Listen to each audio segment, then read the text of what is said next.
wabarakatuh.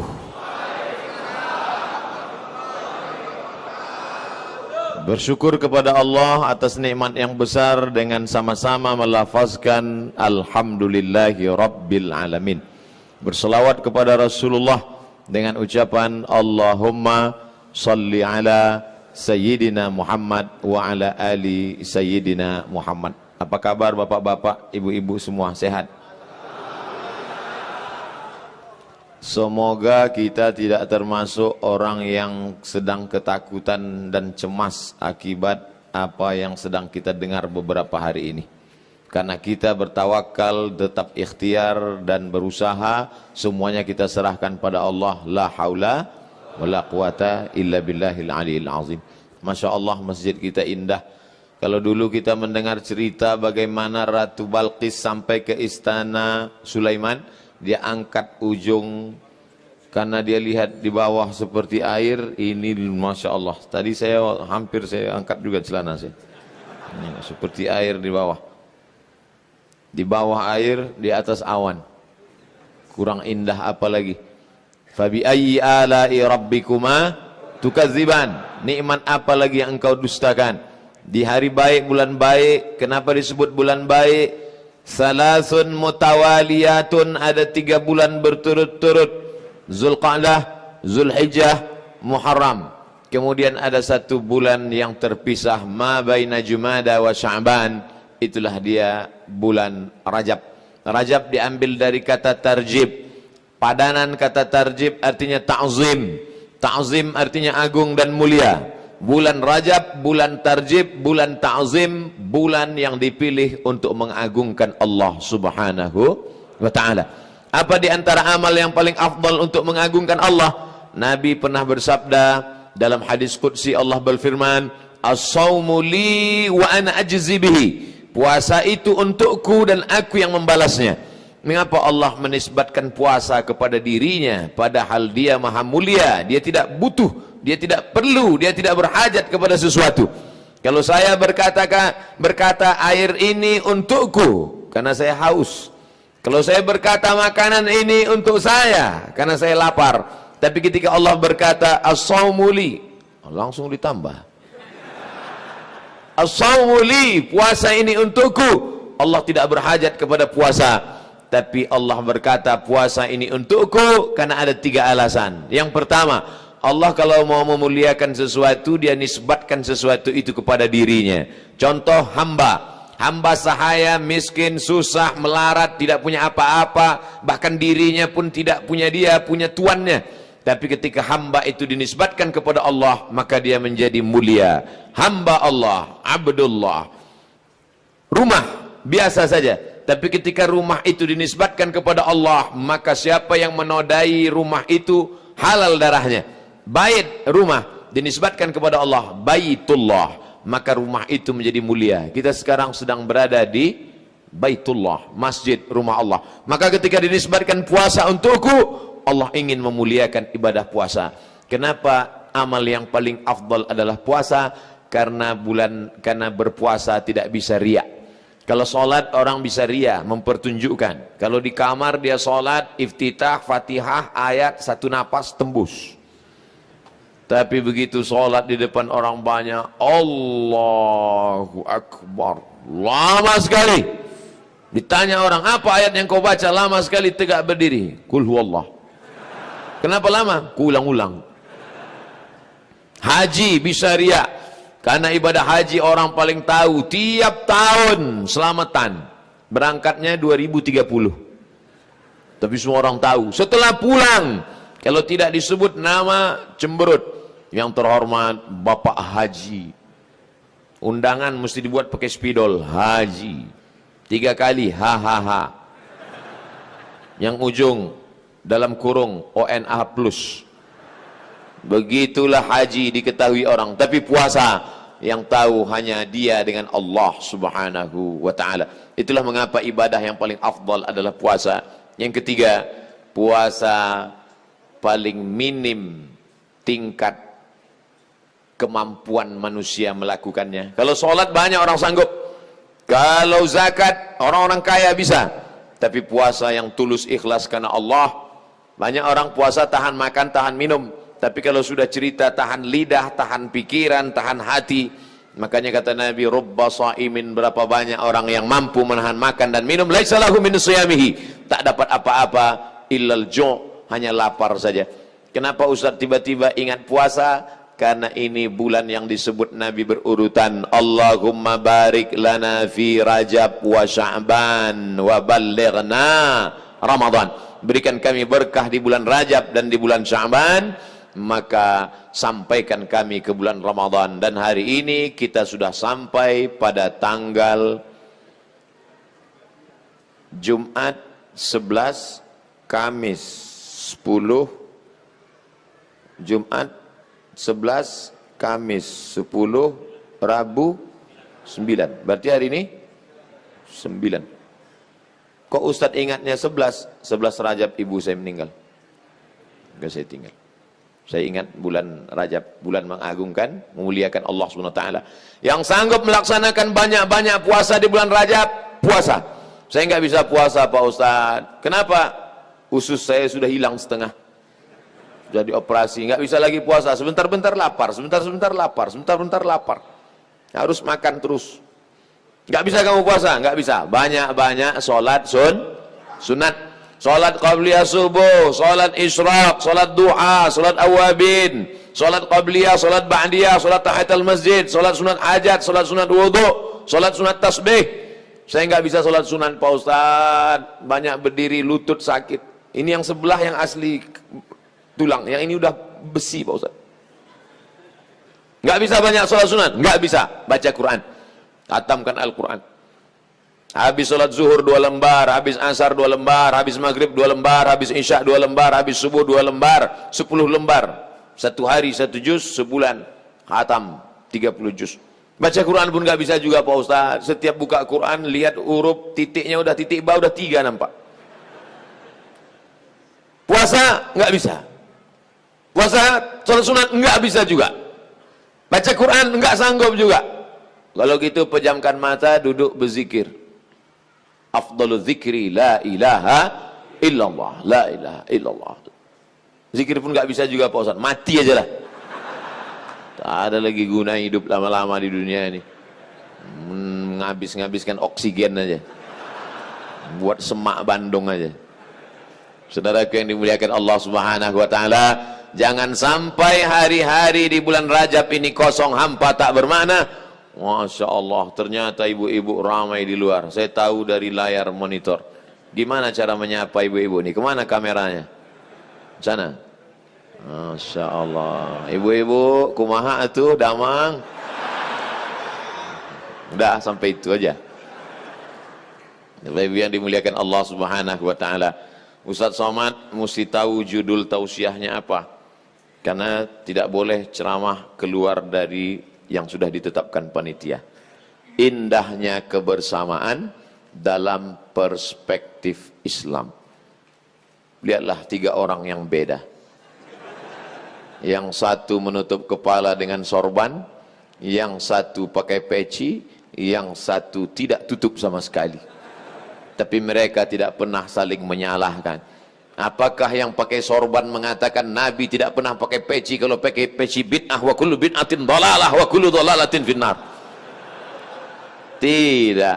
Apakah yang pakai peci berkata menutup kepala menjaga marwah? Siapa yang tidak menutup kepala maka tidak boleh diterima riwayat hadisnya. Maka kamu tidak menutup kepala, kenapa kamu berani bicara depan orang banyak? Tidak. Karena masalah menutup kepala adalah sunnat, tidak sampai wajib. Yang satu pakai jas, pakai dasi, yang satu pakai jubah. Apakah yang pakai jubah berkata jubah inilah yang sunnah karena jubah dipakai Nabi SAW? Adapun dasi pakaian orang kafir, maka man tasabbaha biqaumin fahuwa minhum. Siapa yang pakai pakaian orang kafir masuk neraka jahanam? Tidak. Karena yang tidak boleh itu kalau terkait dengan ritual ibadah. Kalau tidak terkait dengan ibadah, wala ana abidum ma'abattum wala antum abiduna ma'abud lakum dinukum waliyadin. Tapi ketika tiba-tiba datang salah satu dari mereka pakai celana pendek, itu maka ditutup di bawah. Ini memang gambarnya begini. Jangan sampai nanti diplesetkan yang tidak kelihatan kakinya itu kan hantu. Ini memang gambarnya begini. Masya Allah, tabarakallah. Bapak Ibu yang dimuliakan Allah SWT, Ustadz Muhammad Elfandi LCMA, Ustadz Bilal At-Taki, adik Ustadz Hanan At-Taki. Masya Allah, tabarakallah. Jauh lebih muda aslinya daripada gambarnya. Kami sudah lama tak jumpa, dulu sama-sama di Pekanbaru, Riau. Hari ini dipertemukan kembali, bertemu di dunia, bersahabat di dunia, bertetangga di surga. Tidak ada hadisnya, saya dapat di grup WhatsApp. Sab'atun yudhilluhumullahu fi dhillihi. Ada 7 golongan yang akan mendapatkan naungan Allah ketika tidak ada tempat berlindung, tidak ada tempat bernaung. Matahari sejengkal dari ubun-ubun. Ada yang panas tenggelam karena peluh keringatnya sampai ke lutut. Ada yang sampai ke pinggang, ada yang sampai ke dada, ada yang sampai ke leher, tenggelam semuanya. Tapi ada yang adem ayam, tentram, nyaman, tenang karena dia mendapat naungan singgasana arasy Allah. Siapa dia? Rajulani, 2 orang. Tahabba fillah, berkasih sayang karena Allah, ijtama'a alaih, bertemu karena Allah, wa tafarraqa alaih, berpisah pun karena Allah. Insyaallah kita termasuk dalam golongan itu insyaallah. Dicari oleh Allah Subhanahu wa taala, ainal mutahabbuna bijalali, mana orang yang dulu berkasih sayang karena aku. Selama ini kita mencari orang penting, mencari Pak RT, mencari Pak RW untuk nyurus KTP. Tapi sampai masanya nanti kita dicari Allah Subhanahu wa taala. Ainal mutahabbuna bijalali? Mana orang yang dulu berkasih sayang karena aku? Aku mau beli naungan kepada mereka. Tiba-tiba datang 2 orang. Ya Allah, aku dulu berkasih sayang karena engkau. Kata Allah, bohong. Kau berkasih sayang karena proyek. Aku berkasih sayang karena engkau. Bohong. Kau berkasih sayang karena ada kepentingan materi. Tapi siang ini kita tidak ada kepentingan. Kita datang kemari semua berkata, Bismillahi tawakkaltu ala Allah, la haula wa la quwata illa billah. Kita bisa bersahabat, berteman baik kalau tidak ada kepentingan. Tapi kalau sudah ada kepentingan, itulah yang merusak. Kenapa masjid ini bisa tegak berdiri? Karena semuanya membangun masjid. Innama ya'muru masajidallah. Yang mampu memakmurkan membangun masjid, pertama, man amana billah, beriman kepada Allah. Tidak ada dia tulis ini lantainya punya saya, ini dindingnya punya saya, ini atapnya wakaf saya, ini Pak Ustadz 100 semen untuk saya, tolong ditulis nama saya besar-besar di situ. Tak ada. Semuanya berbuat lillah. Ustadz Somad ngomong lillah, tapi nama Ustadz yang ditulis paling besar, paling tinggi. Bukan salah saya, salah yang buat baleho. Acara ini bisa terselenggara karena ada orang yang menjalin ukhuwah persaudaraan. 3-day production, Yayasan Hamijaya Khidmatu Ummah, Latansa. Latansa bahasa kampungnya don't forget. Touring sebar Quran, Bihob, Sedekah Rombongan, Alif Movement. Kenapa dia pilih Alif? Banyaklah pokoknya, tak bisa disebutkan satu persatu. Maka ini pesan Allah Ta'ala dalam Quran, wa ta'awanu 'alal birri wat taqwa wa la ta'awanu 'alal ismi wal udwan. Tolong menolong dalam kebaikan dan ketakwaan, jangan tolong menolong dalam perbuatan dosa dan permusuhan. Ada 5 hal yang ingin saya sampaikan. Yang pertama, kalau kita mau bisa bekerja sama, pertama, jangan ada sifat angkuh dan sombong. Manusia dengan jin tidak bisa bekerja sama ya gara-gara itu. Apa kata iblis? Khalaqtani min nar, aku dari api, wa khalaqtahu min tin, dia dari tanah. Ana khairum minhu, aku lebih baik daripada dia. Makanya kalau ada orang berkata, aku lebih baik daripada kamu, nah, itu dari geng sana berarti. Kita semuanya sama. Ustaz Abdul Somad itu ngomong aja, jangan aku, jangan sombong. Dia sendiri sombong. Tempat duduknya paling tinggi. Saya disediakan panitia. Anda disuruh duduk di bawah, saya mau. Abdul Somad itu kalau ceramah duduk di atas. sekali-sekali turunlah ke bawah. Karena kalau terlalu lama duduk di atas ini, lama-lama bisa jadi Fir'aun. Tangan dicium orang bolak-balik, dimuliakan, diagungkan orang. Oleh sebab itu turunlah ke bawah, pergilah ke hutan. Saya kalau ceramah di Bandung, tadi pagi siang, ini siang menjelang petang, jamaah menyerbu. Ustaz, Ustaz. Dibuka pintu, rupanya salah mereka. Maka pergilah ke hutan Abdul Somad. Maka dalam 6 bulan sekali saya masuk ke hutan. Di hutan itu nggak ada yang kenal. Saya jalan, mereka cuek aja. Saya ngangkat tangan, dia gini aja. Nggak ada orang kenal. Biar tahu kita siapa diri kita. Halaka mur'un lam ya'rif qadrahu. Orang celaka adalah orang yang tidak tahu siapa dirinya. Kenali dirimu dari mana kau datang, kau sedang di mana, dan kau akan kembali. Apa yang akan kau bawa menghadap Allah Subhanahu wa taala? Apa kata Sayyidina Ali? Manusia itu awaluhu nutfah, akhiruhu jifah. Manusia itu apa yang disombongkan? Awaluhu nutfah, akhiruhu jifah. Maaf, beribu maaf. Awaluhu nutfah, awalnya sperma, akhiruhu jifah, akhirnya bangkai. Dari sperma menjadi bangkai. Yang terbuat dari besi, angkat tangan. Berarti Robocop sama Transformer. Kita ini awaluhu jifah, dan berakhir menjadi bangkai, santapan cacing tanah, akan dimakan tanah. Yang disombongkan itu apa? Oleh sebab itu maka sadar diri, tahu diuntung. Apa yang akan kita bawa menghadap Allah Subhanahu wa taala. Kalau masing-masing mengagungkan, membanggakan dirinya, kita tidak akan bisa bekerja sama. Alhamdulillah, pengurus masjid kita terdiri dari berbagai macam suku dan bangsa. Begitu saya masuk tadi ke dalam, Ustaz Somad, saya orang Padang, Minangkabau. Oh, saya tahunya ini Jawa Barat. Ternyata ada orang Sumatera Barat. Kita kenal, kita tahu, maka kita bisa saling hormat menghormati. Ustaz Bilal Attaqi dari Sumatera, paling atas Aceh, di bawah Aceh Medan, di bawah Medan Riau, berurutan. Jadi kalau urutan lebih tinggi Ustaz Bilal Attaqi, Ustaz Somad level 3.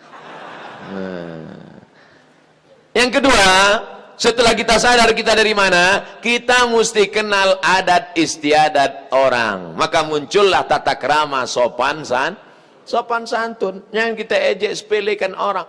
Saya tidak mau menikahkan anak saya dengan orang Sumatera, jatuh derajat saya. Kenapa gitu Pak? Masa dari emas langsung jadi tulang? Gitu. Kalau kita tidak kenali suku, bangsa dan bahasa, la yudraku kullu, la yudraku kullu. Tidak bisa kau ketahui semuanya, paling tidak sebagiannya. Kenal baik-baik. Ini datang orang Sumatera menikah dengan orang Jawa Barat. Begitu sampai kemari, dia bertamu ke rumah menantunya. Punten. Kata menantunya di dalam, mangga. Salah kau, aku bawa salah, kau bilang mangga gitu. Kita kenali bagaimana adat istiadat orang. Kami di sana kalau menunjuk tempat, mana masjidnya Pak? Sana. Di mana pasar Pak? Sana. Tapi orang di sini lain. Di mana Pak? Sana. Itu mesti kita pelajari dengan baik. Kalau tidak, kita akan dikatakan orang tidak beradab, tak tahu sopan santun, tata krama, budi bahasa. Ini pun sebenarnya ceramah saya di Jawa Barat, di masyarakat Sunda dengan suara menggelegar ini termasuk tidak hormat. Karena ustadz-ustadz yang dari bumi Pasundan itu lembut-lembut suara. Lihat, gini. Jamaah, apa kabar? Ini tidak. Kenapa saya buat suara kuat ini? Karena memang ini jam-jam genting. Habis makan siang, anginnya spoi-spoi. Kalau sampai saya cerita, mari kita jaga persaudaraan. Tapi saya yakin jamaah tidak tersinggung mendengar saya bicara kuat, karena memang sudah kenal. Mereka sudah, Ustaz Somad, udah kenal, itu kan Ustaz radikal. Banyak orang salah sangka, yang nggak kenal dia sangka suara menggelegar. Itu suaranya aja kuat, hatinya lembut. Saudaraku yang dimuliakan Allah Subhanahu wa taala, ja'alnakum syu'uban wa qabaila. Kami jadikan kamu bersuku-suku, berbangsa-bangsa. Untuk apa? Lita'arafu, saling kenal saling kenal mengenal. Saya ceramah dari mulai Aceh, ketemu dengan orang Batak, orang Mandailing, orang Karo, masuk ke orang Melayu, pergi ke Minangkabau, ke Melayu Palembang, Jambi, Kepulauan Riau, pergi ke Malaysia, lalu kemudian sampai ke Banjarmasin, jumpa orang Banjar, ketemu sahabat-sahabat orang Bugis Makassar, sampai ke Sorong di Papua. Saya cuma mau cerita, saya udah keliling. Untuk apa? Kenalan. Ternyata kita terdiri dari berbagai macam suku dan bangsa, bahasanya macam-macam. Afrika itu tanahnya satu, tapi negaranya atas bagian Afrika, sebelah kanan Mesir, Libya, Tunisia, Aljazair, Maroko, Mauritania. Di atas itu putih semua, di bawah itu agak coklat, makin ke bawah makin hitam. Afrika buminya satu, negaranya 50. Sedangkan kita 17.000 pulau, dari yang besar sampai yang kecil, ada yang berpenghuni, ada yang tidak. Ada pulau itu musim surut dia naik, musim tenggelam dia hilang. Tapi justru bisa negaranya satu, negara kesatuan Republik Indonesia Bhinneka Tunggal Ika. Oleh sebab itu, kalau ada orang mau mengajarkan kita tentang persatuan dan kesatuan, kalian yang perlu belajar kepada kami tentang menjaga persatuan dan kesatuan. Makanya virus corona nggak berani masuk kemari. Ngeri deh. Di tempat lain sudah banyak. Insya Allah dengan doa-doa mustajab, dengan istighfar berjamaah, dengan kunut nazilah, negeri ini tetap dijaga menjadi baldatun thayyibatun wa rabbun. Kalau lagi masih ada merasa diri lebih hebat, lebih angkuh, aku sombong, luar biasa. Saya alhamdulillah kemana-mana pergi ketemu jamaah yang rendah hati, begitu jumpa langsung salaman. Assalamualaikum Ustaz, waalaikumsalam, assalamualaikum salam. Kadang di tempat orang yang sombong, mana mau dia ngulurkan tangan, begitu ketemu langsung masuk kantong. Senyum aja nggak mau, tangan masuk kantong, wajah mendongak ke atas, gerimis, baru tahu, hidung pesek. Sekarang banyak orang tidak mau salaman, tapi alasannya jelas, karena takut virus. Tidak mau senyum, ya nggak kelihatan, orang pakai masker. Tapi alhamdulillah jamaah semuanya, mudah-mudahan kita tetap dijaga Allah Subhanahu wa taala. Bapak Ibu yang dimuliakan Allah Subhanahu wa taala, setelah kita sadar diri kita datang dari mana, bahwa kita dari air yang hina, bahwa kita bukan apa-apa dan bukan siapa-siapa, setelah itu kita kenali suku, bangsa, bahasa, adat istiadat kita bersama, barulah kemudian bahwa kita punya cita-cita yang sama. Cita-cita apa? Mencari ridha Allah Subhanahu wa taala. Menjadi pengurus masjid bukan ingin menjadi saya ketua masjid. Loh, Ustaz kok ngomong gitu? Saya ketua masjid. Saya ini ketua masjid. Saya ketua masjid Ibadur Rahman. Tugas saya tanda tangan surat aja. Ustaz, ini ada surat, tanda tangan. Ini ada surat Pak Ustaz, tanda tangan. Ini ada surat Pak Ustaz, tanda tangan. Isinya Ustaz sudah baca? Belum. Apa isinya? Jamaah mau minjam duit, saya batalkan. Karena ini duit masjid, duit umat, bukan duit saya. Sekarang banyak pengurus masjid dengan bangganya membacakan, alhamdulillah, sebelum khatib naik mimbar hari Jumat ini, mari kita bacakan perolehan infak, zakat, wakaf, sedekah kita selama sepekan ini. Masjid kita alhamdulillah 200 juta. Bangga. Duit siapa? Itu duit umat, pakai untuk kepentingan kemaslahatan masjid. Ini duit masjid banyak, jamaah duduk di atas semen, pulang masuk angin, gembung.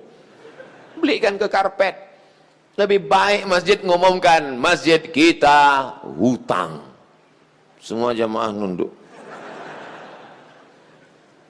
Berapa kali saya ceramah di masjid, karpetnya tebal, berdiri saya di depan, tenggelam kaki saya saking tebal.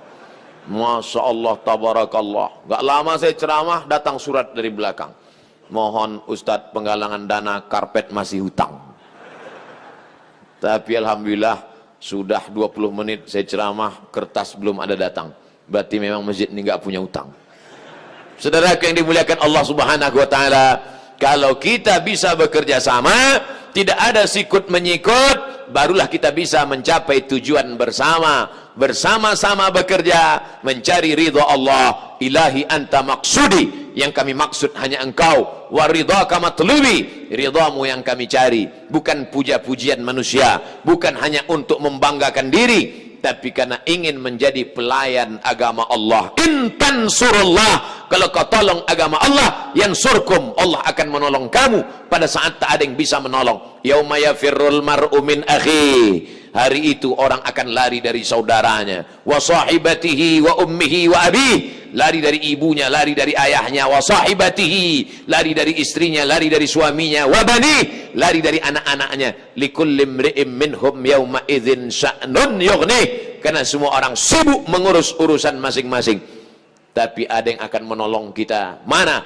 Setiap orang yang membangun sejengkal tanah yang dia wakafkan, yang tidak bisa memberikan tanahnya, yang dulu memberikan lampu, AC, kipas angin, kosen, pintu, jendela, yang tidak bisa karpet, sound system, kamera, tidak juga bisa ikut bergotong royong memberikan tenaga, tidak juga bisa memuji, memberikan pujian, sanjungan, ucapan terima kasih, tidak juga bisa, mati dalam keadaan su'ul khotimah. Saudaraku yang dimuliakan Allah Subhanahu wa taala, kalau bisa kau berikan bangun satu masjid, dilarang bersedekah di masjid ini. Ada nggak masjid seperti itu? Ada. Nanti Bapak Ibu umur panjang, badan sehat, pergi ke Mesir insyaallah. Amin. Ada masjid berkubah warna hijau namanya Masjid Nuri Khattab. Tertulis di situ, tidak menerima sedekah. Karena dia mau masuk surga sendirian. Masjid-masjid lain tidak sanggup membangun masjid sendirian, bekerja sama. Kamu tanah wakafnya, kamu dindingnya, kamu jendelanya, kamu atapnya. Terus yang lain ini nanya, terus Ustadz, saya tanda tangan prasastinya.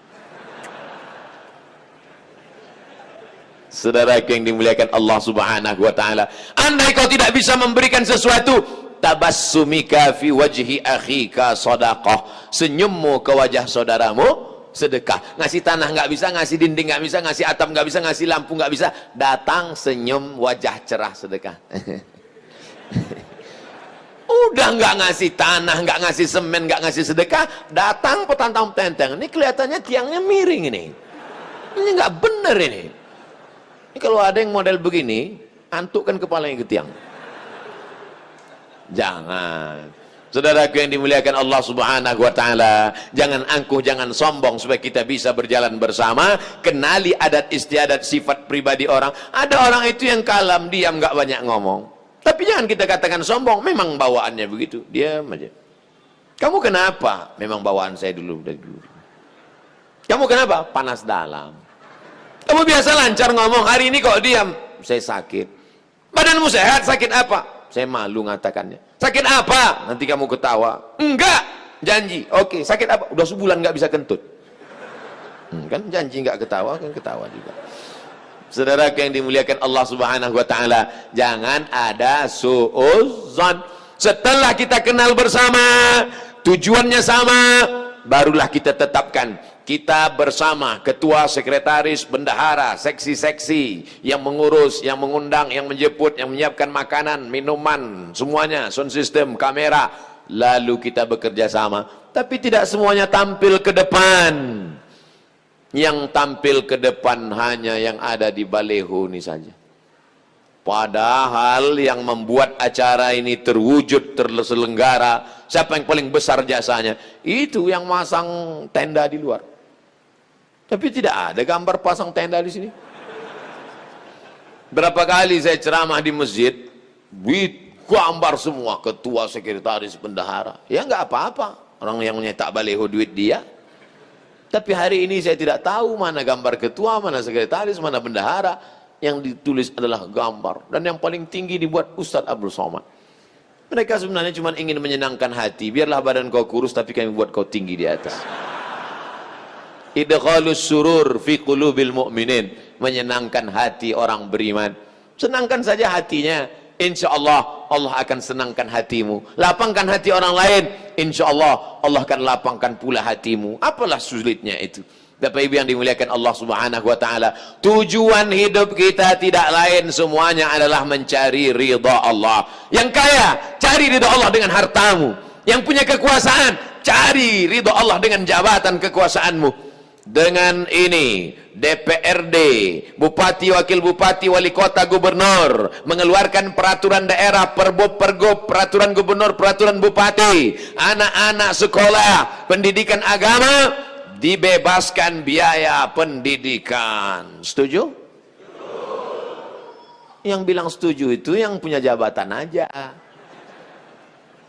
Setujunya itu adalah motivasi. Karena pejabat-pejabat itu dalam dunia demokrasi dipilih oleh rakyat. Kalau rakyatnya peduli agama, mencari ridha Allah, dia pilih anggota dewan, dia pilih DPD, dia pilih DPR RI, DPRD, DPRD kabupaten kota provinsi, maka insya Allah dengan ini, dengan jabatannya, anggota dewan mengeluarkan peraturan daerah, semua penggali kubur diberangkatkan umroh. Banyak yang mau jadi penggali kubur.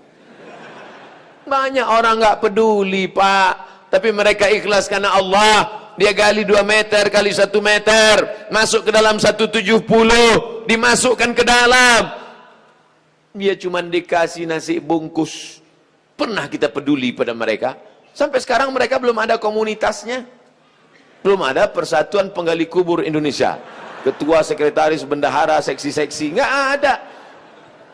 Kalau ada tolong lapor, biar kita adakan audisi. Tapi mereka beramal karena Allah. Apa pernah ada masyarakat minta bantu, Ustadz Somad, tolong Ustadz ceramah di kampung kami, apa masalahnya? Penggali kubur mogok. Enggak ada. Mereka beramal karena Allah. Tapi sampai masanya kau akan diminta tanggung jawab, tuntutan di akhirat. Kenapa kau tidak pernah memperhatikan mereka? Ibu-ibu yang memandikan jenazah, mereka tetap ikhlas karena Allah. Kadang hanya dikasih kain, dikasih makanan, dikasih baju. Mereka pulang, mereka senang, mereka happy. Tak pernah mereka unjuk rasa lalu mogok sehingga semua jenazah dimandikan di dorsmir. Gak ada.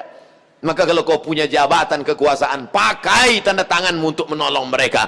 Kalau kau punya harta benda, kumpulkan mereka. Itu yang akan menolong. Ini semua harta kau tumpuk, kau bangun rumah megah, kau belikan mobil mewah. Begitu kau mati meninggal dunia, tinggal semuanya. Ada orang mati bawa rumah? Mana ada. Berapa rumah kamu? 4, Pak Ustadz. Isinya 1. Mana rumahnya semua? Yang 1 saya kontrakkan, yang 1 kau buatkan rumah wakaf tahfiz Quran. Itulah rumah yang akan kau bawa mati menghadap Allah Subhanahu wa taala. Berapa kamarnya? Ada 4, Pak Ustadz. 1 kamar bisa diisi berapa orang? Bisa diisi 3 orang, Pak Ustadz. Kalau kasurnya lantai dibuat 2, maka bisa diisi 4. Maka 4 kamar, 4 kamar, 4 kamar, 4 kamar, 4 kamar kali 4 orang. Berapa itu? Memang kalau belum makan siang payah mikir ya. 16 orang anak tahfiz Quran sudah selamat. 3 tahun mereka belajar di sana, hafal Al-Quran. Mati engkau, terang kuburmu, lapang barzahmu. Karena anak itu pasti mengulangi hafalan Qurannya 1 hari 2 juz. Mereka yang hafal Quran itu mengulangi hafalannya 1 hari 2 juz. 1 bulan 2 kali khatam. 1 tahun 48, 24 kali khatam. Belum lagi khatam bulan Ramadan, mengalir pahalanya. Ini rumah kontrakan sana, sewakan ini, kontrakan ini, habis dipegang istrinya semua duitnya, mati. Diambil brownies.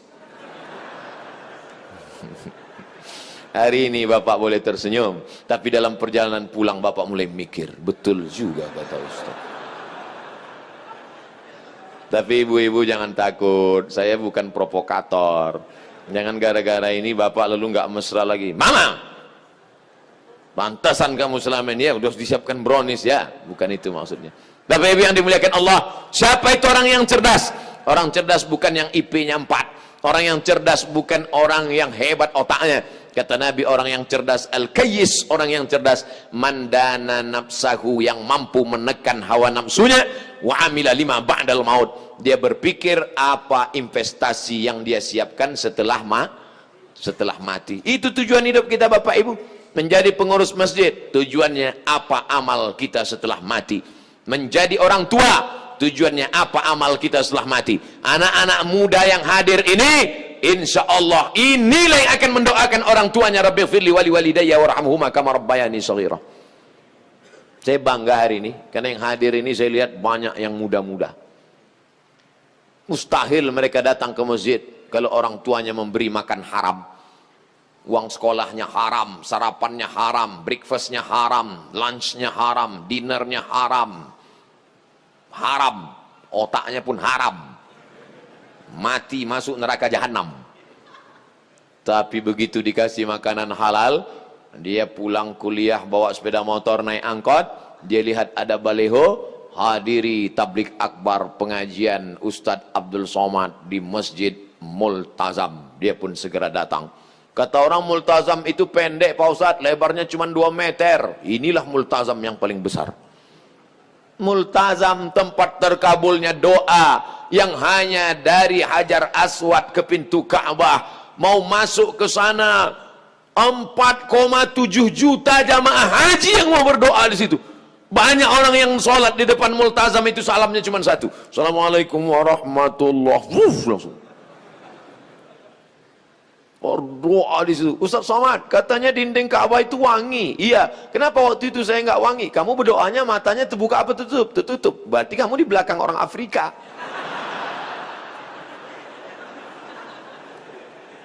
Saudara yang dimuliakan Allah Subhanahu wa taala, multazam artinya mesti. Kenapa disebut multazam itu mesti? Karena siapa yang berdoa di situ mesti doanya dikabulkan Allah Subhanahu wa taala. Mudah-mudahan kita sampai berdoa di multazam insyaallah. Enggak perlu diaminkan lagi, sudah di multazam. Nah, multazam itu kan hanya di samping Ka'bah di kota Makkah, betul. Tapi kenapa ini dikatakan multazam? Aqrabu ma yakunul abdu min rabbih wa huwa sajid. Orang yang paling dekat dengan Allah bukan hanya ketika dia di multazam di Makkah. Kalaulah orang dekat dengan Allah hanya ketika di Makkah, betapa tidak adilnya Allah. Bagaimana dengan orang miskin yang tidak punya uang untuk berangkat ke tanah suci Makkah? Begitulah adilnya Allah. Tidak punya uang, dia tetap bisa sampai. Bagaimana caranya? Aqrabu ma yakunul abdu min rabbih wa huwa sajid. Orang paling dekat dengan Allah ketika dia bersujud. Maka datang ke masjid, bersimpuh sujud di hadapan Allah. Di sujud terakhir itulah kau mintakan doa sepanjang-panjangnya kepada Allah. Tapi jangan pakai bahasa yang bukan Arab. Kalau pakai bahasa Arab boleh dilafazkan. Tapi kalau pakai bahasa Sunda, bahasa Jawa, bahasa Minang, bahasa Bugis, bahasa Makassar, maka kau katakan saja dalam mulut, dalam hati, jangan diucapkan di mulut. Berapa lama? Nabi pernah sujud sepanjang ayatnya. Bayangkan itu lamanya. Tapi ketika sholat sendiri, jangan waktu jadi imam. Waktu jadi imam, begitu bangun, pingsan semua makmum di belakang. Saudaraku yang dimuliakan Allah Subhanahu wa taala, apapun jabatanmu, apapun kekuasaanmu, apapun profesimu, dari pedagang sampai diplomat, dari orang kaya sampai rakyat jelata, dari penguasa sampai yang miskin papa, tujuanmu adalah mencari ridha Allah. Makanya doa kita, Allahumma inna nas'aluka ridhaka. Kami ingin ridhamu wal jannah, baru surgamu. Kenapa tidak surga duluan? Karena orang yang mendapat ridha Allah pasti dapat surga. Orang yang dapat surga belum tentu dapat ridha. Nanti ketika bapak ibu semuanya masuk surga, amin. Semua bapak ibu masuk surga, amin. Setelah semuanya masuk ke dalam surga, dapat jannatin tajri min tahtihal anhar, air sungai yang mengalir. Lalu Allah bertanya, madza turidun? Hai penghuni surga, kamu mau apa lagi? Penghuni surga menjawab, ridhaka. Ada satu yang kami belum dapat ya Allah. Taman-taman surga sudah, bidadari sudah, makanan sudah, minuman sudah, tempat yang indah sudah. Ada satu yang kami belum dapat ya Allah. Apa itu? Ridhaka, ridhamu. Dan orang yang mendapat ridha Allah hanya orang yang ridha menerima keputusan Allah Subhanahu wa taala. Apakah Bapak Ibu ridha menerima keputusan Allah? Insya Allah. Wala taqulanna li syai'in inni fa'ilun dzalika qada. Jangan katakan aku akan melakukan ini besok illa ayyasha Allah, kecuali atas kehendak Allah Subhanahu wa taala. Memangnya kalau kita tidak ikut kuasa Allah, kemauan Allah, mau ikut siapa lagi? Sedangkan denyut jantung kita saja kuasa Allah, nafas berhembus satu ke atas satu ke bawah kuasa Allah, kedipan mata, bisikan telinga, lintasan pikiran, bisikan hati punya Allah. Kalau Allah mau, tak perlu dia kirimkan kita wabah penyakit. Berapa banyak orang minum kopi batuk mati, digigit nyamuk mati. Innama amruhu idza arada syai'an ayaqula lahu kun, mati. Sombong, gagah, perkasa, menjadi penguasa arba'ami'ati sana, empat mi'ah ratus, sana tahun, mi'ah sana 400 tahun. 400 tahun itu berapa periode itu? Berapa kali pilkada itu? 400 tahun jadi penguasa. Datanglah Nabi menyampaikan risalah kepada dia. Apa kata Nabi? Sembahlah Allah. Apa dia jawab? Arabbun ghairi, apakah ada Tuhan selain aku? Ternyata orang kalau terlalu lama berkuasa, dia merasa dirinya Tuhan, padahal dia Tuhan. Arabbun ghairi, apakah ada Tuhan selain aku? Sombong, angkuh, merasa diri lebih hebat, lebih tinggi, lebih kaya, lebih gagah, lebih perkasa. Apakah ada Tuhan selain aku? Tapi Allah menghukumnya dengan cara yang simple dan sederhana. Allah tidak kirimkan kepada dia malaikat Jibril, Allah tidak datangkan malaikat Israfil, dikirim Allah hanya seekor makhluk yang kecil. Innallaha la yastahi an yadriba mathalan ma ba'udatan fama fawqaha. Allah tidak malu membuat perumpamaan makhluk yang kecil, ba'udatan, nyamuk. Makanya kalau mau ngasih nama anak lahir, cari di Quran, tapi jangan asal buka aja. Ini banyak orang nggak ngerti bahasa Arab, lahir anak, buka Quran. Nanti mana lafaz yang kulihat, itu jadi nama anakku. Buka, tuh, Ba'udoh. Siapa nama anaknya? Siti Ba'udoh. Nyamuk. Innallaha la yastahyi an yadriba mathalan ma ba'udatan fama fawqaha. Allah tidak malu menciptakan seekor makhluk yang kecil hina, nyamuk. Banyak orang berkata, untuk apa Allah ciptakan nyamuk? Dia lupa berapa banyak konglomerat di negeri ini hidup gara-garanya nyamuk, obat nyamuk. Dan berapa banyak pula orang yang mati gara-gara nyamuk, demam berdarah. Disebarkan oleh Dracula, bukan, tapi disebarkan olehnya nyamuk. Langkah preventif, bersihkan pot-pot bunga Anda karena ada jentik-jentik di dalamnya. Saya isi iklan juga, ingat iklan-iklan lama. Saudara yang dimuliakan Allah Subhanahu wa taala, tiba-tiba Allah kirimkan seekor nyamuk, masuk nyamuk itu ke dalam hidungnya, lalu masuk ke dalam saluran pangkal hidungnya, menggigit otaknya di dalam. Ketika nyamuk itu menggigit otaknya, dia mulai memukul-mukul kepalanya. Makanya nanti kalau ada kelihatan jamaah yang mulai mukul-mukul kepala, itu mulai masuk nyamuk ke dalam. Lalu tetap juga masih menyerang, menggigit otaknya, diantukkan ke dinding, sampai akhirnya diambil palu besar, dia pukulkan kepalanya, mati. Ternyata penguasa yang berkuasa 400 tahun itu matinya hanya digigitnya nyamuk. Coba kalau beritanya mati disambar geledek, keren kan? Keren. Janu mati kenapa? Sambar petir, guys. Keren. Ini si Anu mati namanya Namruz. Yang berkuasa 400 tahun, yang mengaku diri Tuhan, yang mati digigit nyamuk, itu namanya Namruz. Ada orang Jawa Barat namanya Namruz? Enggak ada. Belum pernah saya ketemu sepanjang-panjang dalam perjalanan ceramah, belum pernah ketemu. Assalamualaikum Pak Ustadz, kenalkan nama saya Namruz. Walaupun dia pernah berkuasa, walaupun dia orang paling kaya, walaupun dia orang paling hebat, 400 tahun menguasai seluruh dunia, tapi orang tetap tidak mau mengambil namanya. Kenapa? Karena tujuan hidupnya bukan mencari ridha Allah, memperturutkan hawa nafsunya. Oleh sebab itu anak-anak muda sekalian, sesuai dengan kuliah kalian masing-masing, Gantungkan cita-citamu setinggi langit. Mudah saya ceramah cerita langit di sini karena memang langit dekat di sini. Gantungkan cita-citamu setinggi langit, tapi kakimu tetap menginjak ke bumi. Karena kalau kakimu nggak nginjak, dua kemungkinan. Pertama sombong, kedua hantu setan. Kalian tetaplah mahasiswa yang tawaduk dan rendah hati.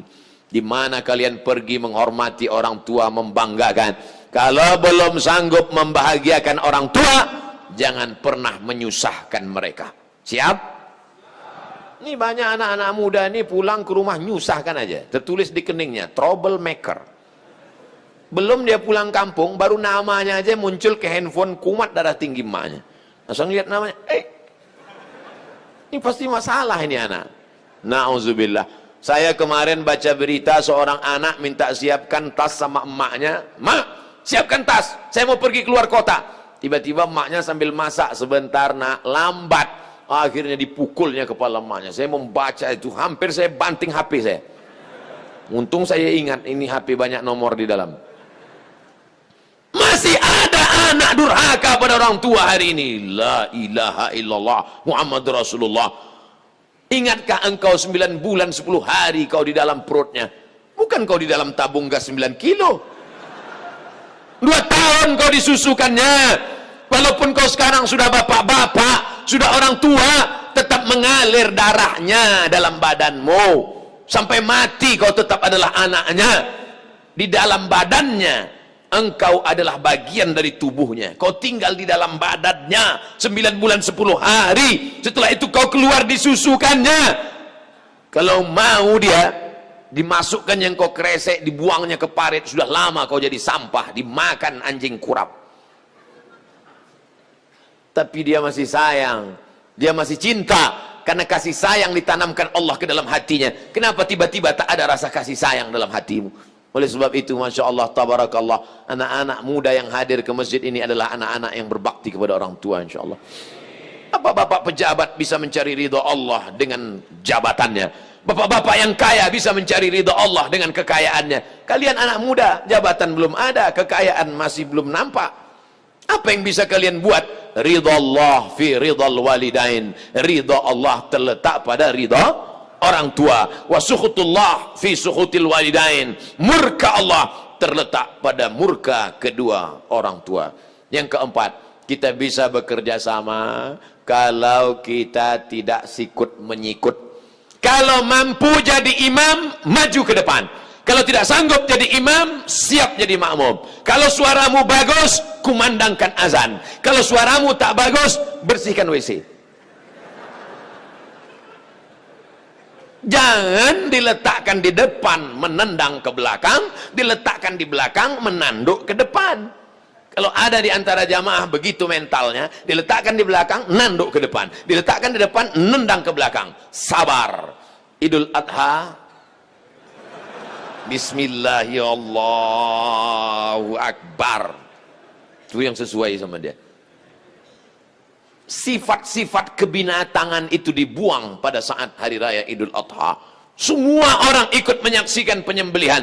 Perempuan yang selama ini di rumah, waqarna fi buyutikunna, jangan keluar rumah, tetap di rumah. Tapi pada saat menyembelih hewan kurban, Aisyah ikut, Fatimah ikut dengan Sayyidina Ali bersama Sayyidina Hasan, Sayyidina Husain melihat penyembelihan. Makanya kita pun semua datang ke masjid, baik yang ikut motong maupun yang cuma bawa kupon. Semuanya hadir, semuanya ikut megang. Ada yang megang badan sapi, ada yang megang ekornya, ada yang megang telinganya. Banyak sapi itu yang mati bukan karena dipotong tapi stres. Banyak sekali yang datang. Saudaraku yang dimuliakan Allah Subhanahu wa taala, apa maknanya? Di badan kita ini ada sifat-sifat kebinatangan. Menanduk ke depan, menendang ke belakang, menyikut ke kiri, menyundul ke atas, menyipak ke bawah. Maka buang sifat-sifat kebinatangan itu. Kita makan kambing, makan sapi, sifat sapi mungkin menurun ke kita.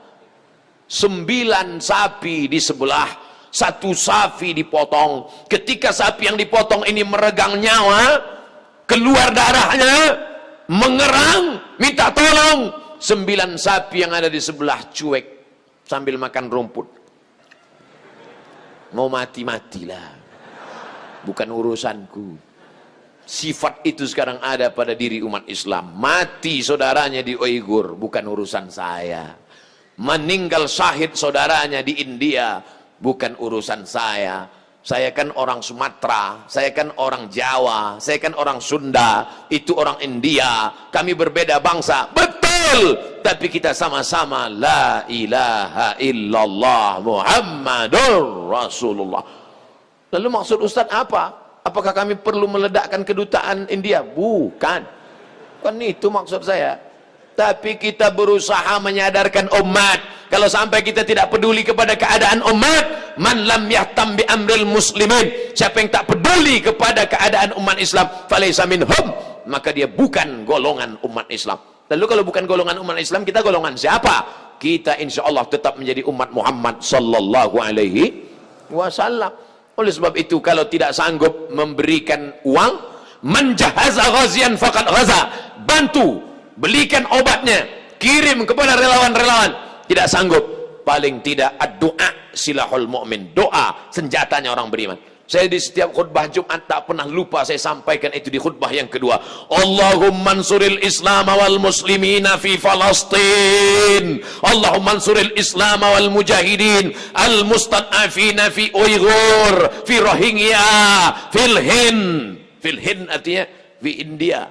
Tapi saya berdoa berapi-api, jamaah duduk berair-air. Malah selesai dari masjid, ngomong bisik ke temannya, ini nampaknya tadi Jumat kita nggak sah jadi. Kenapa? Nggak ada khutbahnya. La ilaha illallah, khutbah ada, entenya melayang.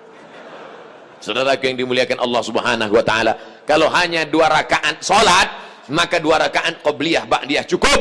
Kalau hanya 2 rakaat salat, maka 2 rakaat setelah wudhu cukup. Salat Jumat bukan sekedar 2 rakaatnya, tapi salat Jumat adalah mendengar khutbah. Saya kalau khutbah itu nggak lebih dari 20 menit. 15 menit khutbah pertama, duduk sejenak, 5 menit khutbah kedua.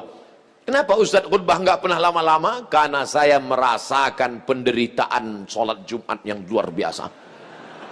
Makanya jangan selamanya berceramah, jangan selamanya khutbah, sekali-kali juga jadi jamaah. Ustaz hari ini khutbah di mana? Hari ini saya tidak khutbah, saya mau dengar khutbah Jumat. Ternyata mendengar khutbah itu berat. Berat. Maka jangan heran kalau saya jadi khotib itu saya pandang mata saya tajam. Di mana jamaah yang paling berat itu? Saudara kita di Palestina, dibantai di India. Saudara yang dimuliakan Allah Subhanahu wa taala. Ada orang ketika diajak ke masjid, siap kakinya melangkah. Diajak mendengarkan ceramah, siap telinganya mendengar. Diajak iktikaf malam, siap matanya tidak tidur. Diajak membaca Quran, siap lidahnya baca Quran. Tapi ketika diuji dompetnya, disitulah kumat penyakit aslinya. Pelit, bakhil, medit, kedekut. Wow. Ustaz kok tiba-tiba cerita itu? Tuh, kantong sudah mulai berjalan. Ada yang pura-pura nggak ngelihat, pura-pura fokus. Saudara yang dimuliakan Allah Subhanahu wa taala, kalau di kantongmu ada 1 juta, kau masukkan ke dalam kantong itu 100.000. Di dompetmu ada 1 juta, kau masukkan dalam kantong itu 100.000. Kau pulang ke rumah, lalu kemudian malaikat maut datang dan kau mati malam ini. Kira-kira yang kau bawa mati yang 100.000 atau yang 900? Saya ulang sekali lagi. Kalau di kantongmu ada dompet isinya 1 juta, yang 100.000 kau masukkan ke kantong berwarna hijau daun itu, lalu kemudian kau pulang membawa 900.000 di dompetmu, takdir berkata kau mesti mati malam ini selesai maghrib. Apakah yang kau bawa menghadap Allah yang 100.000 apa yang 900? Maka masukkanlah bersama dompet-dompetnya ke dalam. Sudah ku sampaikan ya Allah bahwa mereka tidak percaya, tengoklah malam nanti. Bapak Ibu yang dimuliakan Allah Subhanahu wa taala, apakah Allah itu tidak mampu? Wa huwal ghaniyul hamid. Allah Maha Kaya lagi Maha terpuji. Apakah Allah itu tidak kuasa? Wa huwal azizul hakim. Dia Maha kuasa lagi Maha bijaksana. Kalau dia maha kuasa, mengapa kita mesti minta sedekah? Intan surullah, kau tolong agama Allah. Oh, kalau begitu Allah perlu ditolong. Allah tidak perlu kau tolong. Kau sedang menolong dirimu sendiri. Karena ketika kau bersedekah, itu bukan untuk Allah, tapi bersedekah untuk persiapan diri. Yang mewakafkan tanah masjid ini, senanglah dia di alam barzah. Kalau hidup dia, hidupnya tenang. Allah menurunkan ketenangan ke dalam hatinya. Huwallazi anzala sakinata fi qulubil mu'minin. Dia yang menurunkan ketenangan ke dalam hati orang beriman. Inna setan qad ya'isa an ya'budahul musallun. Setan sudah putus asa kalau melihat orang sholat. Begitu setan datang ke masjid multazam, langsung dia masuk dari pintu, nggak baca doa. Setan itu kalau masuk masjid nggak baca doa. Makanya kalau ada bapak ibu tadi yang nggak baca doa, enggak, bukan setan, setengah setan. Kita langkahkan kaki kanan. Allahumma inni as'aluk, Allahumma ftahli abwaaba rahmatik. Saya di mana-mana masjid masuk dengan tegak gagah berdiri. Tapi di masjid multazam saya mesti menunduk. Pintunya nggak sampai semeter.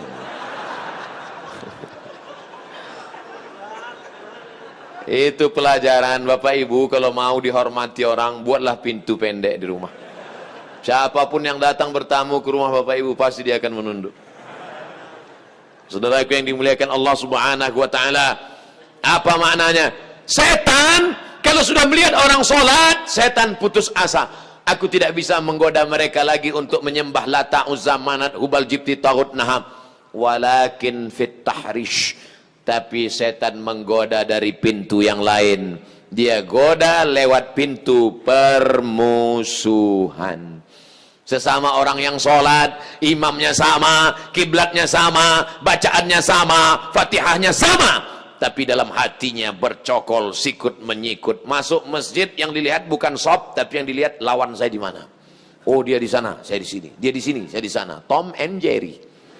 Sampai akhirnya suatu hari lupa ngelihat karena masbuk, langsung sholat. Allahu Akbar. Baru sadar rupanya dia di sebelah. La tanaza'u, jangan berikhtilaf.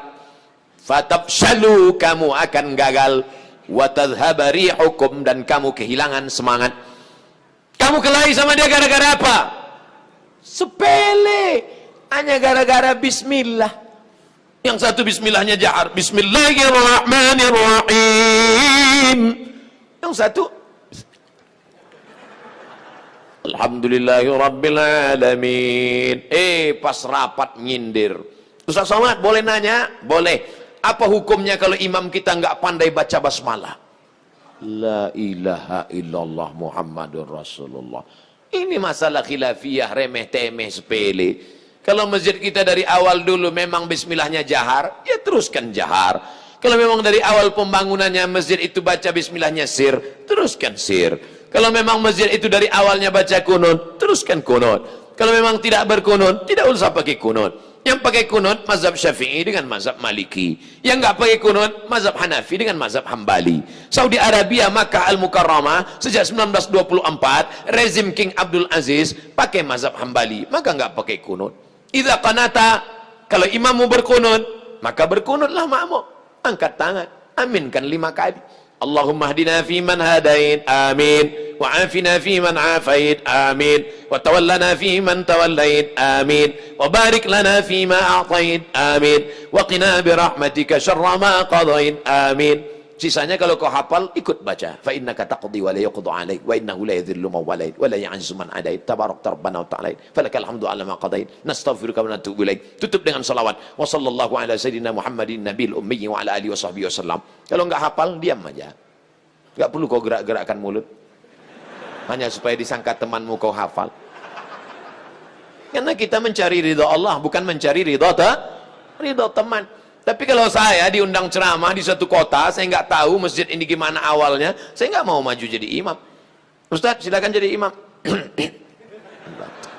Lebih selamat daripada kita masuk ke dalam khilafiyah. Apa yang dicari ini? Mau menunjukkan diri lebih hebat, lebih alim, lebih berilmu, atau mencari ridha Allah Subhanahu wa taala? La yudkhilal jannata ahadukum amaluhu kamu tidak masuk surga karena amalmu. Banyak pun amal kita nggak masuk surga. Engkau masuk surga bukan karena amalmu. Wala ana, aku pun masuk surga bukan karena amalku tuh Rasulullah. Lalu masuk surga karena apa? Illa ayyataghammadani Allahu birahmatih. Masuk surga karena ridha dan rahmat Allah. Tapi jangan gara-gara ceramah ini besok adik-adik nggak sholat subuh, dibangunkan ayah ibunya, nggak sholat nak, langsung bangun. La yudkhilal jannata ahadakum amaluhu. Kamu masuk surga bukan karena amalmu. Tarik selimut lagi. Bismika Allahumma ahya wa amut.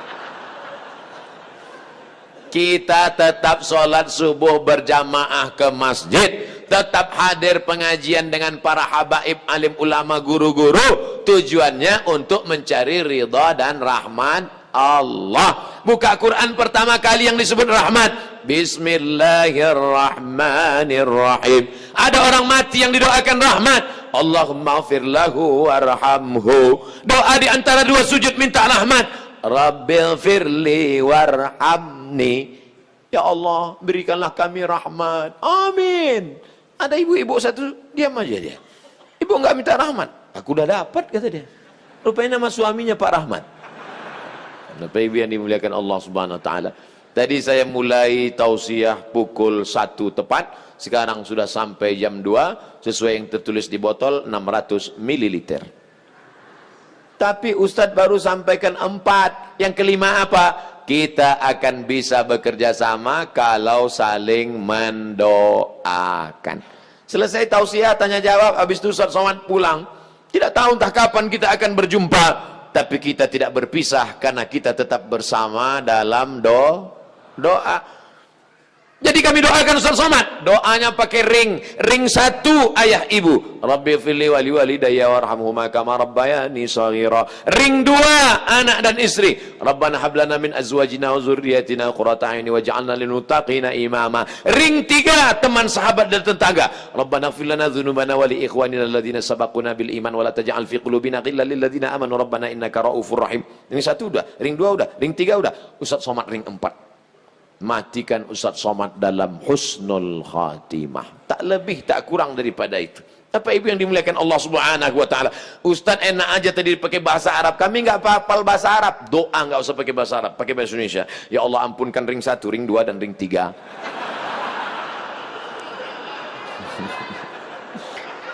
Ya mohonkanlah. Doa itu enggak boleh sampai enggak jelas begitu. Itu namanya doa abstrak.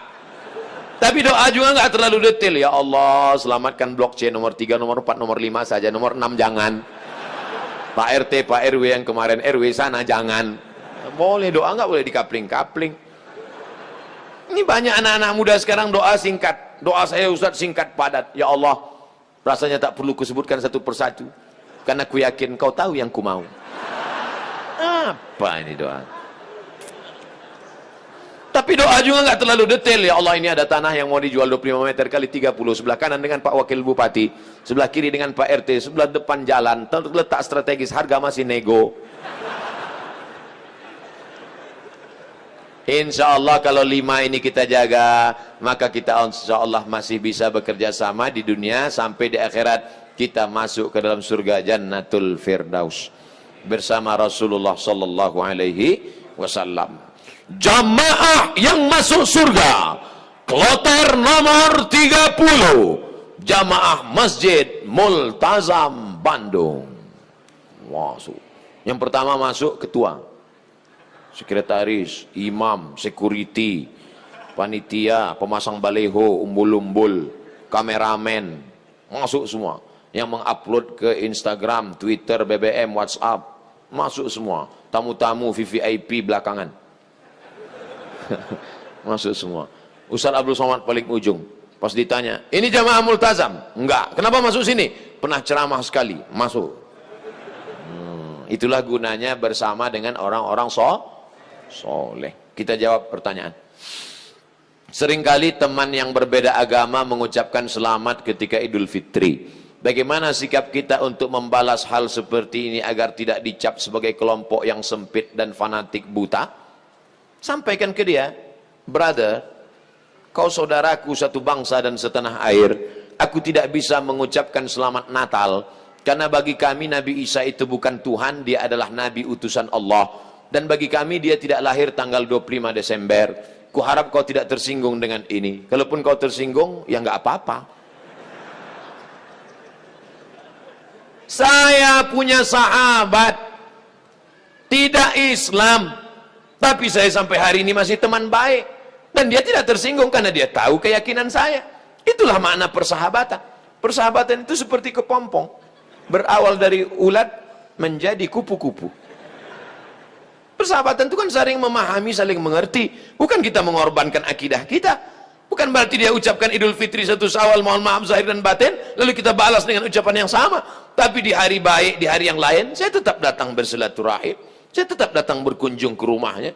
Dia beri saya minuman kaleng. Dia tahu dalam akidah saya makan bekas makanan yang tidak halal tidak boleh. Dia kasih saya kuih kotak, dia kasih saya minuman kaleng. Kami saling menjaga sampai hari ini. Bukan berarti saya tidak punya kawan beda agama. Semoga Ustadz selalu sehat, amin. Diberkahi, amin. Dirahmati, amin. Mohon motivasi, insya Allah.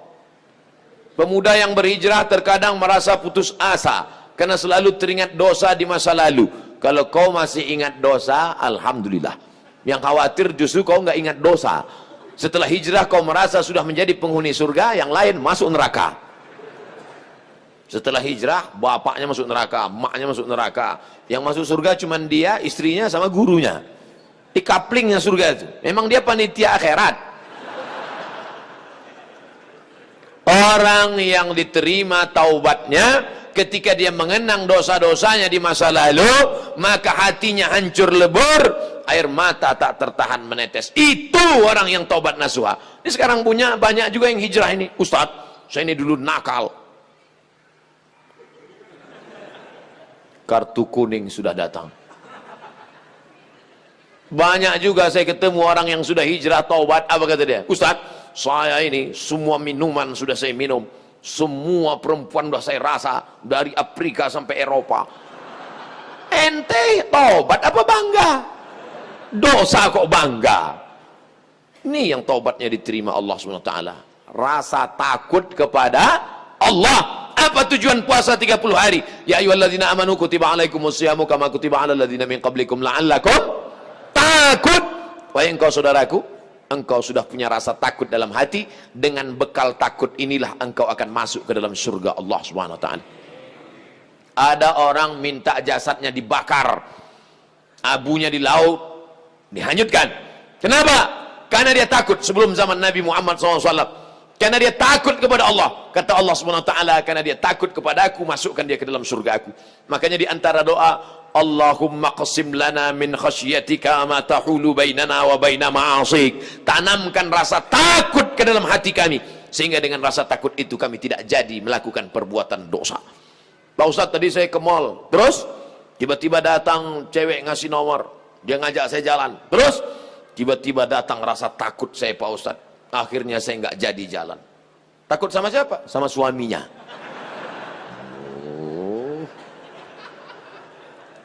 Untuk masyarakat Indonesia yang beragam, bagaimana model bertetangga yang diajarkan Islam dalam menghadapi perbedaan keyakinan dan latar belakang etnis?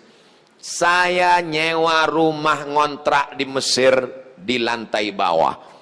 Di atas namanya Baba Yosef Hana. Baba Yosef Hana, agamanya Kristen Ortodok. Saya bertetangga 2 tahun, dari tahun 2000 sampai 2002. 2002 bulan November pulang. Suatu ketika kami datang mengadu ke Baba Yosef. Baba Yosef, kami tidak sanggup lagi bayar uang sewa rumah. Karena Baba Yosef mengatakan sewa rumah mesti saya naikkan. Karena saya kena kanker. Saratan bahasa Arabnya, saya kena kanker nak. Maka sewa rumah mau kami naikkan. Kalau Baba Yosef menaikkan sewa rumah, apa boleh buat? Kami pindah dari rumah ini, Baba Yosef. Kenapa? Karena kami juga lebih dahsyat kanker kantong kering. Tahun 98, 99, 2000 krisis moneter. Apa kata Baba Yosef? Kalian jangan pindah, tetaplah di rumah ini. Setiap acara Pak Dubes datang, Baba Yosef kami undang makan bersama. Dan dia juga tetap baik dengan kami. Kami tahu kami berbeda, maka mengucapkan tidak assalamualaikum, tapi kalau ketemu sabahal khair, selamat pagi, sabahan nur, selamat siang, masa al khair, selamat petang, selamat malam. Kami saling menjaga. Apakah karena berbeda lalu kemudian kami berkumpul bersama? Ini tuan rumah beda agama, mari kita siapkan pisau dapur, kita bunuh dia malam-malam. Wala ana abidum ma'abattum wala antum abiduna ma'abud lakum dinukum waliyadin. Kami tetap bisa bekerja sama. Di Indonesia, tetangga dekat rumah saya non muslim, kami bertetangga, tidak pernah konflik sampai hari ini. Mereka saya khawatir yang ribut-ribut di internet ini yang nggak bertetangga malah ribut. Manusia gagal paham. Kalau ada orang gagal paham, kita kasih paham, insya Allah dia paham. Yang jadi masalah ini, ada orang-orang yang cari makannya dari gagal paham. Kalau nggak gagal paham, nggak makan. Bahaya ini manusia. Mesti dibina. Kalau tidak bisa dibina, dibinasakan. Ustadz, ibu saya meninggal seminggu yang lalu. Ibu saya meninggal hari Jumat ini 11 Rajab setahun yang lalu. Sampai hari ini belum hilang sakitnya. Apalagi kalau seminggu yang lalu. Saya mohon doanya agar ibu saya ditempatkan di tempat terbaik di sisi Allah. Nanti di akhir majelis, bukan hanya ibu engkau saudaraku, ibu kita semua. Dulu, makin berjalan hari itu makin lama dia makin berkurang. Di antara yang menenangkan hati ini adalah banyak-banyak berkirim doa. Habis setiap solat, Allahumma gfir laha warhamha wa'afiha wa'afu anha. Kalau kau sanggup baca sekhatam Quran, bacakan sekhatam. Tak sanggup sekhatam, baca Yasin. Tak sanggup Yasin, baca Fatihah. Fatihah tak juga sanggup, parah kali. Habis itu pula kalau kau ada duit gaji sedekah, belikan beras 10 kilo, sarden, ikan, kumpul, masukkan ke kresek, serahkan ke anak yatim. Sebutkan, ni anak yatim tolong doakan almarhumah ibu saya. Di mana dulu tempat dia solat, kau buka sajadah solat kau di situ. Menenangkan hati. Wasta'inu bis sabri wassalah. Mintalah tolong kepada Allah dengan sabar dan solat. Saya tahu. Man lam yadhuq lam ya'rif man lam yadhuq. Orang yang tak meninggal ibunya tak dapat dia merasakan bagaimana sakitnya kehilangan. Oleh sebab itu maka yang masih ada ibunya pulang dari sini, kau belikan makanan kesukaannya, datang ke rumahnya, cium tangannya, suapkan makanan, peluk dia, cium keningnya, senangkan hatinya. Hanya itu yang dapat membuat kau bahagia. Kalau kau ingin rezekimu seperti rezeki raja-raja, perlakukan ayah ibumu seperti raja. Insya Allah semua kesulitan hidupmu akan diberikan Allah kelapangan, insya Allah. Amin ya rabbal alamin. Sebelumnya mohon maaf Ustadz, pertanyaan ini keluar dari materi hari ini. Belakangan ini saya lihat banyak perkumpulan orang-orang atau komunitas mengaku Islam modern atau Islam yang bersatu dengan budaya. Bagaimana cara kita memandangnya agar kita tidak disebut musyrik dan diterima di kalangan masyarakat sebagai pecinta budaya daerah? Ini pertanyaannya umum. Kalau mau nanya ke saya masalah hukum fikih, sebutkan secara spesifik satu contoh kasus. Karena kalau cerita masalah budaya, maka saya pencinta budaya. Peci ini agama atau budaya? Budaya. Mana ada hadis Nabi, sahabat, tabi'in, Imam Syafi'i pakai peci? Ini budaya. Saya pakai budaya ini sekarang. Maka kemana-mana saya mau menunjukkan budaya. Ketika di Maroko pun waktu sidang S3 saya pakai. Saya mau menunjukkan saya orang Indonesia. Saya pakai batik. Batik itu budaya? Budaya. Apakah salah saya pakai peci dan batik? Tidak. Ada juga orang mengatakan, jangan pakai batik gambar burung, nggak boleh dibawa sholat. Kenapa? Karena dalam burung itu ada tai. Gimana ceritanya? Saya yang bodoh apa dia yang pintar? Selama budaya itu tidak mengandung unsur kemusyrikan, merusak akidah, maka ada syarat dan ketentuan berlaku. Wala ana abidum ma'abattum wala antum abiduna ma'abud lakum dinukum waliyadin. Karpet ini agama atau budaya? Budaya. Karpet ini budaya. Masjid Nabawi yang asli nggak ada karpetnya. Ini berapa kali budaya? Ini lagi membuat bunga-bunganya. Ini budaya semua nih. Bunganya mati lagi. Oleh sebab itu maka bahkan masjid kita pun banyak budaya. Ini bangunan melengkung di tengah. Tiang melengkung di tengah disebut dengan kubah. Kubah itu budaya dari Bizantium, Romawi. Makanya bangunan-bangunan Romawi, coba tengok gereja-gereja ortodok di Moskow pakai kubah. Orang yang tidak ngerti dia tengok, loh kok ada masjid di Moskow? Padahal itu katedral. Bangunan itu adalah budaya Eropa, budaya Bizantium, budaya Romawi kuno, diambil. Maka tidak jadi masalah, karena tidak terkait dengan akidah. Begitu juga dengan tiang menara masjid. Itu bukan agama, itu budaya. Karena dulu di Mesir ada namanya tiang tinggi tempat api di tepi laut, supaya para nelayan kalau tengah malam jangan sampai kapalnya nabrak ke pantai. Maka disebutlah tempat itu mercusuar, sehingga di tengah malam dia ngelihat. Waktu itu belum ada GPRS. Maka dia lihat, oh kita udah dekat di tepi pantai, maka layar mesti diarahkan ke melawan angin supaya kapal tidak laju, supaya tidak kencang. Lalu kemudian ketika orang Islam melihat ada menara tinggi, apinya dibuang, muazzinnya naik ke atas. Allahu Akbar, Allahu Akbar. Sekarang muazzinnya di bawah, mikrofonnya ke atas, sound systemnya di atas. Sekarang nggak ada lagi kabel, wireless. Ini semuanya budaya. Selama budaya itu tidak merusak akidah, maka boleh.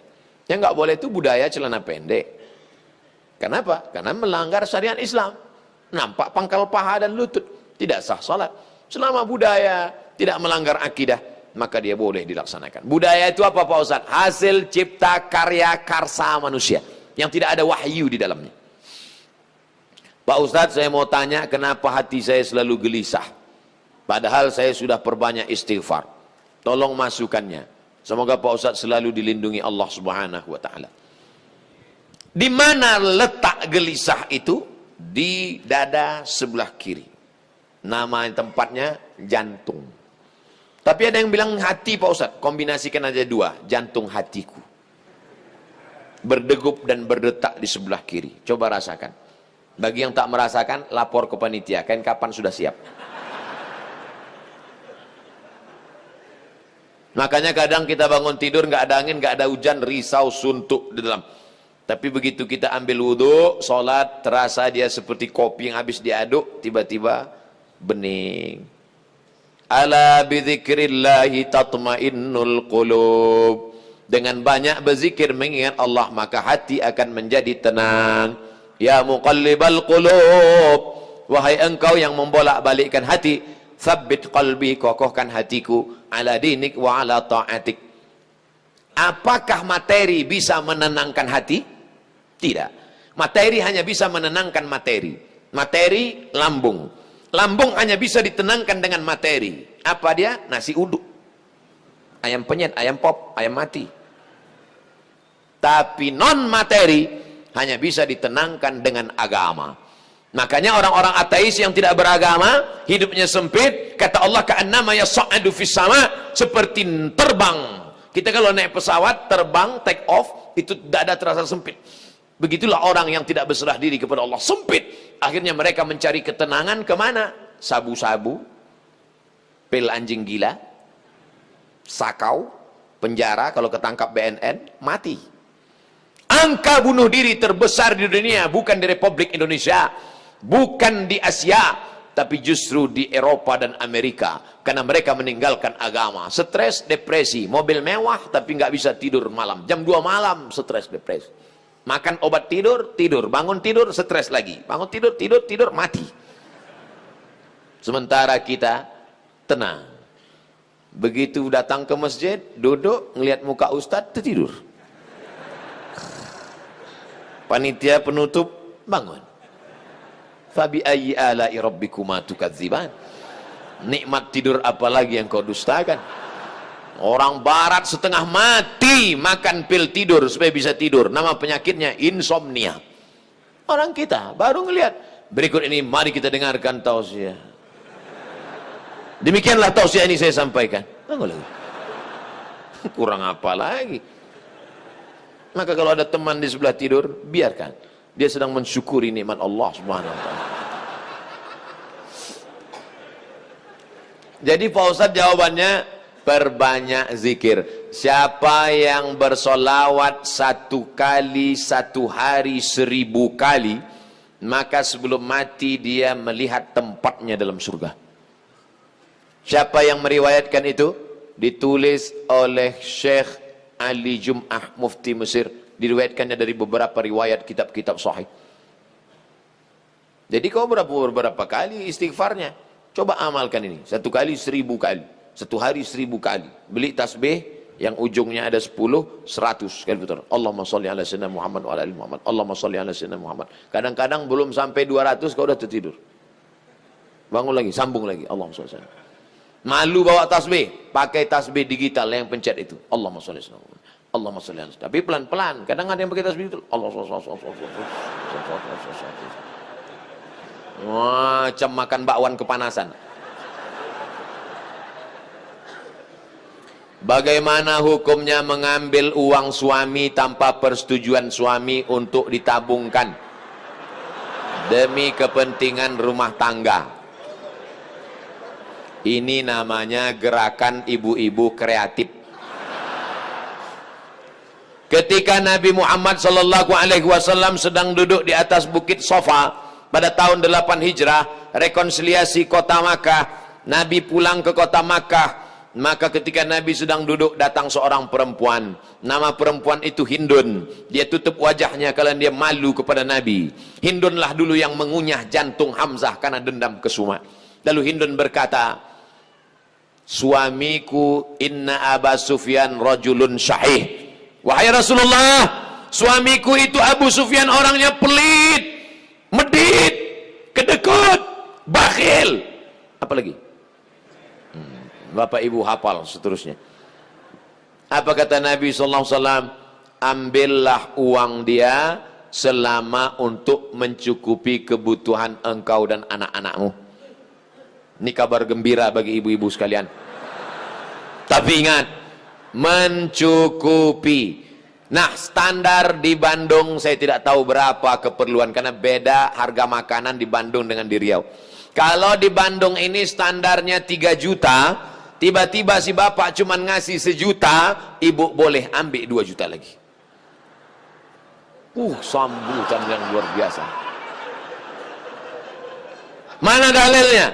Itu ayat bapak ibu bapak baca waktu akad.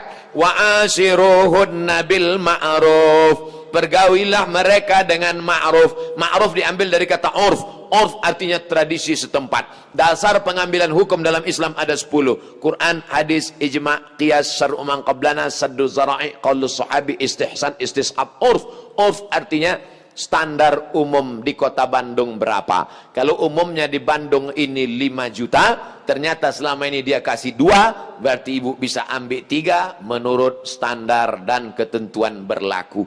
Tapi lebih dari ini tanggung dosanya, saya nggak ikut-ikutan. Saya nggak mau nanti terhalang masuk surga gara-gara ini. Abdul Somad masuk Jannatul Firdaus. Begitu udah mau masuk, datang bapak-bapak dari Bandung nuntut. Wah, saya nggak mau gara-gara ini. Di lingkungan tempat tinggal ada anak yatim. Kita insya Allah bersedekah. Tapi di saat ada keluarga yang sangat butuh bantuan, gimana Pak Ustadz? Wal jari dzil qurba wal jaril junubi. Ada tetangga tapi enggak kerabat, tapi ada tetangga dan ada hubungan kerabat keluarga, maka yang didahulukan adalah yang ada hubungan kerabat. Itu kaidahnya. Baik dalam hal membantu maupun dalam hal pergi kondangan. Undangan hari Ahad ada 5. Bagaimana kita menyusun skala prioritasnya? Yang pertama tetangga kerabat. Habis itu tetangga tidak kerabat. Habis itu teman sekantor. Ring 1, ring 2 gitu. Dalam hal ini boleh nepotisme. Sekarang orang enggak. Kalau ada undangan 5, yang pertama pejabat, orang kaya, tetangga yang miskin enggak punya apa-apa, yang kira-kira cuma makan sayur sama telur ayam. Ini enggak benar. Oleh sebab itu dalam hal membantu dulu keluarga. Tapi sekarang orang lebih mau bantu orang lain daripada bantu keluarga. Kenapa kamu lebih mau bantu orang lain daripada keluarga? Kalau bantu orang lain, pujiannya melambung. Kalau bantu keluarga, masa cuma ngasih segini? Oleh sebab itu maka setiap keluarga membantu keluarganya, skala prioritas, tapi setelah itu tetap membantu fakir miskin, anak yatim. Ara'aital ladzi yukadzibu biddin? Tahukah kamu siapa itu orang yang mendustakan agama? Orang yang mendustakan agama bukan orang sekuler liberal. Orang mendustakan agama adalah fadzalikal ladzi yad'ul yatim, menyia-nyiakan anak yatim, wala yahuddu ala ta'amil miskin, membiarkan fakir miskin. Wa fawailul lil musallin, lalai dalam salat.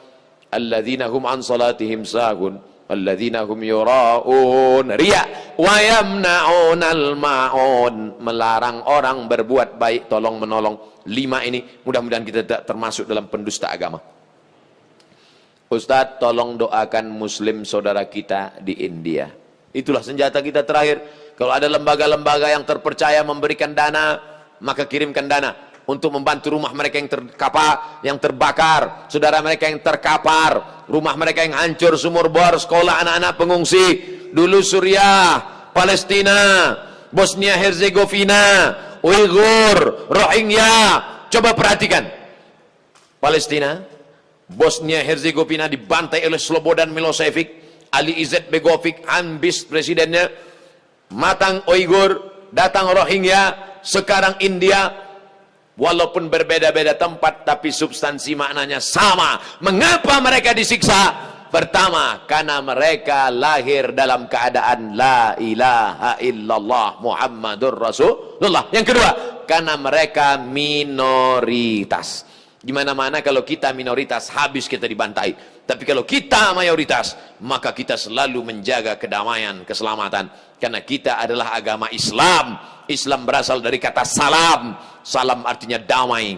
Maka insya Allah, kalau kita menjadi mayoritas, maka saudara-saudara kita yang minoritas akan terjaga dalam kedamaian insya Allah. Amin ya rabbal alamin. Ala hazihi niyah, untuk niat yang baik. Al-Fatihah. A'udzubillahi minasyaitonir rajim. Bismillahirrahmanirrahim. Alhamdulillahi rabbil alamin. Ar-Rahmanir Rahim, Maliki yaumiddin. Iyyaka na'budu wa iyyaka nasta'in. Ihdinas siratal mustaqim. Siratal ladzina an'amta 'alaihim ghairil maghdubi 'alaihim waladdallin. Amin. Allahumma ansur ikhwanana al-mustad'afina fi Palestin. Tolong saudara kami sedang teraniaya di Palestina, di Rohingya, di Uighur, yang terakhir di India. Ya Allah, qawi imanahum, kuatkan iman mereka. Sahih ajsadahum, sehatkan badan mereka. Waj'alhum minal mujahidina fi sabilik, jadikan mereka orang-orang mujahid di jalanmu ya Allah. Waj'alhum minas syuhada al-maqbulin, jadikan mereka orang-orang yang mati syahid, diterima amalnya ya Allah. Allahumma dafa'an al-ghala wal waba wal fasha wal riba wal zina wal munkar. Selamatkan negeri kami dari segala malapetaka, bencana, riba, zina, narkoba, perbuatan keji dan munkar.